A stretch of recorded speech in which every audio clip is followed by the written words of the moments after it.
Hello students, स्वागत है आप सभी का एक बार फिर से हमारे इस ऑफिशियल यूट्यूब चैनल में जिसका नाम है एसोल सॉल्यूशन। मैं चंदन कुमार हाजिर हूँ आप सभी के सामने अपनी एक और नई वीडियो के साथ। सो गाइस, आज की इस नई वीडियो में हम बात करेंगे उन सभी स्टूडेंट्स के लिए जो स्कूल ऑफ ओपन लर्निंग के स्टूडेंट्स हैं और वो सेकेंड सेमेस्टर में, उन सभी के पास में BA प्रोग्राम का कोर्स है और उन सभी का एग्जाम जो है या तो 21 तारीख को या 28 तारीख को, उन सभी का अगस्त में 2022 चल रहा है, आप सभी को पता ही है।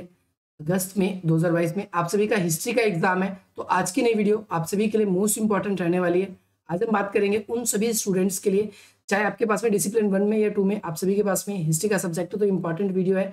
आप लोगों के लिए वीडियो इंपॉर्टेंट इसीलिए क्योंकि अब तक हमने आप सभी के लिए 2 वीडियो अपलोड करी है आप सभी के एग्जाम के लिए, क्योंकि किस तारीख को आप सभी का एग्जाम है। और उस वीडियो को देखने के बाद में आपका इतना जबरदस्त रिस्पॉन्स है कि आप सब कह रहे हो कि सर जल्दी से जल्दी और भी वीडियो लेकर आए इसी तरीके से बेस्ट सॉल्यूशन के साथ।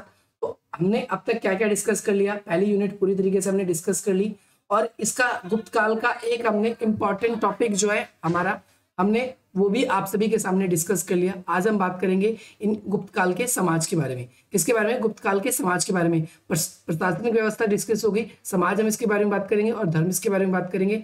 अर्थव्यवस्था एक अलग वीडियो में आएगी। तो बिल्कुल डिटेल वाइज आप सभी के लिए चल रहे हैं और बिल्कुल अगर कोई भी वीडियो आप लोगों को एग्जाम से पहले प्रॉब्लम आती है, आपको समझ नहीं आती, तो वो भी पूछ सकते हो।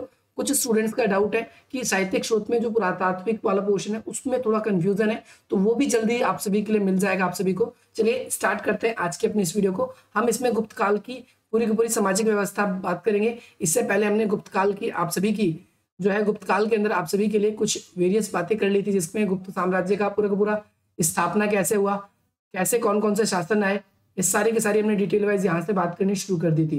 ये पूरी की पूरा डिटेल वाइज हमने बात कर ली है। अगर आप लोग इस PDF को परचेज करना चाहते हैं तो you can purchase by this link which is given in the description box, और इसके अलावा आप हमारे नंबर्स पे भी कॉन्टेक्ट करके खरीद सकते हैं। चलिए बाकी हम स्टार्ट करते हैं आज गुप्त काल की सामाजिक व्यवस्था। तो इसमें आप सभी को ध्यान रखना है, गुप्त काल में समाज को हम बात कर रहे हैं, समाज कैसा था इसको डिस्कस करेंगे। तो समाज में कुछ वेरियस, आपको पेपर में क्वेश्चन नहीं भी आता ना, मैं कुछ आपको ऐसे तरीके बताऊंगा इस लास्ट में, इस वीडियो के लास्ट में, जब आप उसको अच्छे तरीके से कर पाओगे। लेकिन यहाँ पर पहले हम इसको डिस्कस कर लें। किसी भी टाइम का आप लोगों से समाज पूछ ले, आप लोग वो कुछ लिख दीजिए, आपको कुछ ना कुछ नंबर पक्का मिलेंगे। सबसे पहली बात तो ब्राह्मणों की स्थिति की बात करेंगे। इसमें हम किसकी बात करेंगे? ब्राह्मणों की स्थिति। तो भाई ध्यान रखना है, गुप्त काल में जब हमने प्रशासनिक व्यवस्था पढ़ी थी तभी हमने आप लोगों को बताया था कि गुप्त काल में ब्राह्मणों को विशेष महत्व दिया जाता था, जिसका कारण 2 था। एक तो भूमिदान, कि ब्राह्मणों को बहुत भूमि दान दी जाती थी। दूसरी बात यज्ञों की परंपरा, यज्ञों के लिए हमें किसके ऊपर निर्भर रहना पड़ता था? ब्राह्मणों के ऊपर ही निर्भर रहना पड़ता था।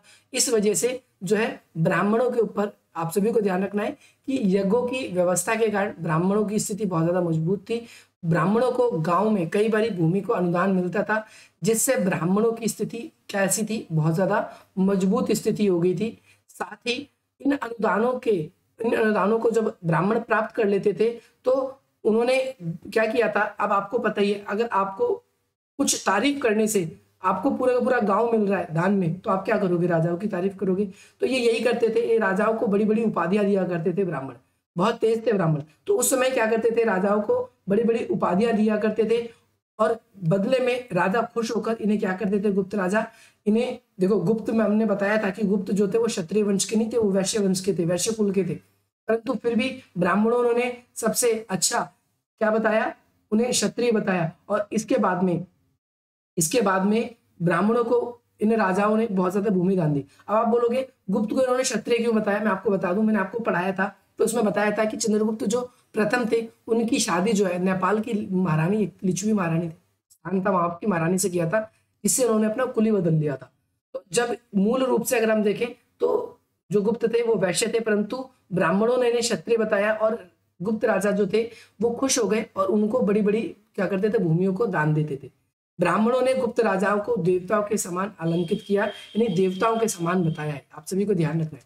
इसके बाद में समाज में वर्ण व्यवस्था बहुत ज्यादा थी। तो वर्ण व्यवस्था हमने आपको पहले भी डिस्कस करवाई है, लेकिन फिर भी हम आपको बता दें, वर्ण व्यवस्था के अनुसार 4 वर्ण होते थे। पहला ब्राह्मण, दूसरे नंबर पे आप सभी को ध्यान रखना है क्षत्रिय, तीसरे नंबर पे आप सभी को याद रखना है ब्राह्मण, फिर है क्षत्रिय, क्षत्रिय के बाद में आप सभी को ध्यान रखना है वैश्य, वैश्य के बाद में आपको ध्यान रखना है शूद्र। तो ये 4 वर्ण थे और इन 4 वर्णों में ब्राह्मण और क्षत्रिय इनकी स्थिति बहुत मजबूत थी। ब्राह्मण शिक्षा दीक्षा देते थे, यज्ञ करते थे, यज्ञ करवाते थे, दान दक्षिणा लेते थे और विद्या देते थे। क्षत्रियों की बात करें तो सेना में भाग लेते थे, युद्धों में भाग लेते थे और साथ साथ शासन प्रशासन में इनकी भूमिका होती थी। शिक्षा ग्रहण करते थे और साथ ही साथ क्या करते थे, रक्षा करने का कार्य करते थे। इसके अलावा वैश्यों की बात करें तो व्यापार और कृषि का कार्य करते थे और जो शूद्र थे ये ऊपर के तीनों वर्णों की सेवा किया करते थे। ये हमने अब तक डिस्कस किया। इसके बाद में हम बात करेंगे कि अब भाई ब्राह्मण व्यवस्था कैसे थी। ये आपको आई होप आपको समझ में आ चुकी होगी और ये जो ब्राह्मणों की स्थिति क्यों थी ये तो समझ में आ गई। अब क्षत्रियों के बारे में बात करते हैं और वैश्यों के बारे में भी बात कर लेते हैं वर्ण व्यवस्था के तहत। तो वर्ण व्यवस्था उस समय क्या हो गई थी, थोड़ी सी कमजोर हो गई थी। क्यों कारण, क्या कमजोर हो गए थे, क्या कारण था? एक तो बौद्ध धर्म और एक जैन धर्म, इनका काफी ज्यादा उत्कर्ष हो गया था, जिस कारण से अनेक जातियां और उपजातियां बट गई थी। वर्ण व्यवस्था बहुत जटिल हो गई थी। इसके मूल दो कारण थे। पहली बात तो कि भाई बहुत सारे विदेशी आ गए और वहां पर हम विदेशी शासन आने की वजह से हमने देखा राजाओं ने भी महत्व नहीं दिया वर्ण व्यवस्था को। यानी अशोक की कई नीति भी ऐसी थी जो वर्ण व्यवस्था को कमजोर करती थी, क्योंकि अशोक ने खुद बौद्ध धर्म अपना लिया था और साथ ही साथ बौद्ध धर्म को महत्व दिया था, ब्राह्मणों को महत्व नहीं दिया था। इस वजह से वर्ण व्यवस्था थोड़ी सी कमजोर हो गई थी। कई विदेशी शासकों ने मूल रूप से ब्राह्मणी व्यवस्था जो थी, जो वर्ण व्यवस्था थी, उसको ज्यादा इतना महत्व नहीं दिया था। बस वो अपने आप को महत्वपूर्ण क्षत्रिय बताते थे ताकि जनता के मन में उनका विश्वास रहे कि भाई ये क्षत्रिय है और यही शासन करने योग्य है। उदाहरण के लिए कौन कौन विदेशी आए थे, तो हुण आए थे। हुण कब आए थे? 5वीं शताब्दी में आए थे और ये राजपूत भी थे। आप सभी को पता है, अभी आगे के चैप्टर्स जैसे जैसे आएंगे, क्योंकि हुण के बारे में भी आप लोगों को पढ़ना है। बस यहाँ पर हम समाज के बारे में पढ़ रहे हैं, तो समाज में हमें ये पढ़ना है कि भाई वर्ण व्यवस्था कमजोर होने लगी थी। वर्ण व्यवस्था कैसी होने लगी थी? कमजोर होने लगी थी।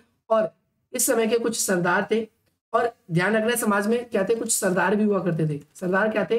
सरदार परिवार के कुल को भी कहा जाता था, और गांव के कुल मतलब सरदार जो था परिवार का हेड को भी कहा जाता था, और गांव के हेड को भी, या कबीला जो कुल था उसके हेड को भी सरदार कहा जाता था।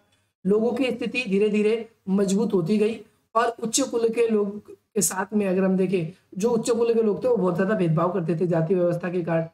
इस वजह से जो है ब्राह्मणी व्यवस्था जो है धीरे धीरे कमजोर पड़ने लगी। इस काल में शूद्रों की स्थिति सुधरी। उन्होंने रामायण महाभारत पुराण सुनने का अधिकार मिल गया। ध्यान रखना है कि जो गुप्त काल से पहले क्या नहीं था भाई, शूद्रों को रामायण महाभारत पुराण इवन मंदिरों में भी जाने का अनुमति नहीं था। अगर वो श्लोकों का उच्चारण करते थे तो उनकी जीवा यानी जीव काट दी जाती थी। और सबसे पहले कृष्ण नामक देवता की जो स्तुति है या जो पूजा है उनको करने का उन्हें अधिकार दे दिया गया था। उन्हें कुछ घरेलू अनुष्ठान भी करने का अधिकार मिल गया था और इन अनुष्ठानों के लिए उन्हें पुरोहितों पर निर्भर रहना पड़ता था। जैसे पूजा पाठ करवाने के लिए वो खुद नहीं कर सकते थे, पूजा पाठ के लिए उन्हें पुरोहितों पर निर्भर रहना पड़ता था। और बदले में ब्राह्मण जब उनके लिए वो कार्य करते थे तो उनसे कुछ दान दक्षिणा लेते थे। तो ध्यान रखना है ये सिस्टम कब स्टार्ट हुआ, तो गुप्त काल से ये सिस्टम पूरी तरीके से स्टार्ट हुआ। इस काल में अछूतों की संख्या में वृद्धि हो गई, क्योंकि एक नया वर्ग हमें यहाँ पर दिखता है, चंडाल दिखता है। और चंडालों का वर्णन आप सभी को पता है कि भाई जो है चीनी यात्री फाहियान ने भी किया है, और जिसमें बताया अपने क्लास 12 में चंडालों के बारे में पढ़ा है। ये फेंके हुए वस्त्र पहनते थे, ये शवों को उठाने का काम करते थे, लोहे के आभूषण पहनते थे, और साथ ही साथ रात को इन्हें गांव में घूमने की अनुमति नहीं थी। तो ये समाज ही था कि गुप्त काल का कैसा समाज था, ये आप कह सकते हो फाहियान के अनुसार। ये वाली हेडिंग आप बनाकर चंडालों की स्थिति। इसके अलावा गुप्त काल में शूद्रों की स्थिति, रामायण महाभारत पुराण सुनने का अधिकार हो गया और उन्हें कृष्ण जी की भी पूजा करने की अधिकार या स्तुति करने का मिल गया था। इसके अलावा निचले जो दो वर्ण थे उनमें स्त्रियां अपने जीवन यापन करने के लिए अब भाई कोई भी काम कर सकती थी, उन्हें थोड़ी बहुत स्वतंत्रता मिल गई थी। नहीं तो इससे पहले जो छोटी जो अगर हम कहें वर्ण की, या जो निचली वर्ण थे, नीचे दो वर्ण वैश्य और जो शूद्र वर्ण थे, वो अपने पारंपरिक जो कार्य थे वही कार्य करते थे। वैश्य और शूद्र की स्त्रियां खेतों में या घरेलू ही काम किया करती थी, इसलिए उन्हें अपने माता पिता पर ही निर्भर रहना पड़ता था। ये आप सभी को ध्यान रखना है। हवेन सांग एक यात्री है, आप सभी को ध्यान रखना है। हवेन सांग के अनुसार कसाईयों, मछुआरों, है ना, या फिर आपके केतुकबाज, है ना, जल्लादो, है ना, इसके अलावा एक अलग से शब्द यूज हुआ है। इन सभी का शहर जो आपके सोल की बुक में भी हुआ है, ऐसा नहीं है कि मैंने इस शब्द को यहाँ पर लिखा है, सोल की बुक के अंदर भी आप लोगों को ये शब्द मिल जाएगा, आप वहां पर पढ़ सकते हैं। इन सभी को गांव के बाहर रहना पड़ता था और इनके घर स्पेशल रूप से चिन्हित कर दिए जाते थे ताकि इनके स्पर्श से बचा जा सके। चंडाल और अछूत इन्हीं को ही कहा गया है, आपको ध्यान रखना है। इसके अलावा गुप्त काल का जो समाज था कैसा था, तो पितृसत्तात्मक समाज था। कैसा समाज था, तो आप सभी को ध्यान रखना है, पितृसत्तात्मक समाज था। पितृसत्तात्मक समाज होने के कारण समाज में महिला, स्त्री और पुरुष जो है उन सब में भेद होता था। जो है स्त्रियों की स्थिति जो थी वो पुरुषों के अधीन ही रहती थी, स्त्री जो थी पुरुषों के अधीन ही थी। शादी से पहले अपने पिता के अधीन, शादी के बाद में अपने पति के अधीन, और जो बूढ़ी हो जाती थी, वृद्ध हो जाती थी, तो अपने पुत्र के अधीन हो जाती थी। तो भाई महिलाओं को पुरुषों के अधीन ही रहना पड़ता था और उनकी जीविका भी उन्हीं के ऊपर चलती थी। वह पत्नी को निजी संपत्ति समझते थे, पुरुष ध्यान रखना है। और पत्नी के साथ ध्यान रखना है, पत्नी के साथ ही मृत्यु, पति के जैसी मृत्यु होगी, पत्नी को उसी के साथ में क्या होता था, क्षति भी हो जाएगी। खासतौर पर अगर उनका पति शूरवीर हो तो ये चीज हमें देखने को मिलती है, क्षति हो जाती थी। इसके अलावा गुप्त काल के अंदर ही हम देखते हैं कई अभिलेख हमें ऐसे मिले, कई अभिलेख हमें ऐसे मिले हैं जो जिसके अंदर हमें ये पता चलता है कि यदि पति खो जाए, पति मर जाए, पति नपुंसक हो जाए तो स्त्रियों को संन्यास लेना पड़ जाता था और वो पति तो करी पूरा घर जाति व्यवस्था से बाहर रहकर ही अपना पूरा जीवन व्यतीत करती थी। स्त्रियां जो है वो पुनर्विवाह आगे चलकर कई छोटी अलग अलग जैसे बड़ी बड़ी जातियों में तो कर ही नहीं सकती थी, लेकिन छोटी जाति के अंदर जो निचले वर्ण में थे उनमें कर लेते थे। स्त्री धन की बात करते हैं तो विवाह के समय स्त्रियों को अपने माता पिता से कुछ भेंट मिलता था। भेंट या फिर हम कह सकते हैं कि दहेज के समय में मिलने वाला जो भी उपहार था वो स्त्रियों को भेंट जो मिलता था वही स्त्री धन कहलाता था। स्त्रियों का इस पर पूरा नियंत्रण होता था। शादी के बाद भी वो उस पर पूरी की तरह से नियंत्रित रखती थी। परंतु अगर हम देखें प्राचीन काल में ज्यादातर लेखकों ने पितृसत्तात्मक समाज बताया है और महिलाओं की स्थिति पुरुषों के अधीन ही रहती थी। फिर भी महिलाओं को इतना उपहार नहीं मिलता था कि वो स्वतंत्र होकर अपना जीवन यापन कर सके या फिर कोई और कार्य कर सके। ये आप सभी को ध्यान रखना है। अब हमने आप लोगों को बताया था कि गुप्त काल की हम दो बातें पढ़ेंगे इसके अंदर। गुप्त काल की एक तो समाज पढ़ेंगे, तो ये गुप्त काल का समाज अब तक हमने पढ़ लिया। अब हम पढ़ेंगे गुप्त काल का धन। हम क्या पढ़ेंगे अब, गुप्त काल का धन।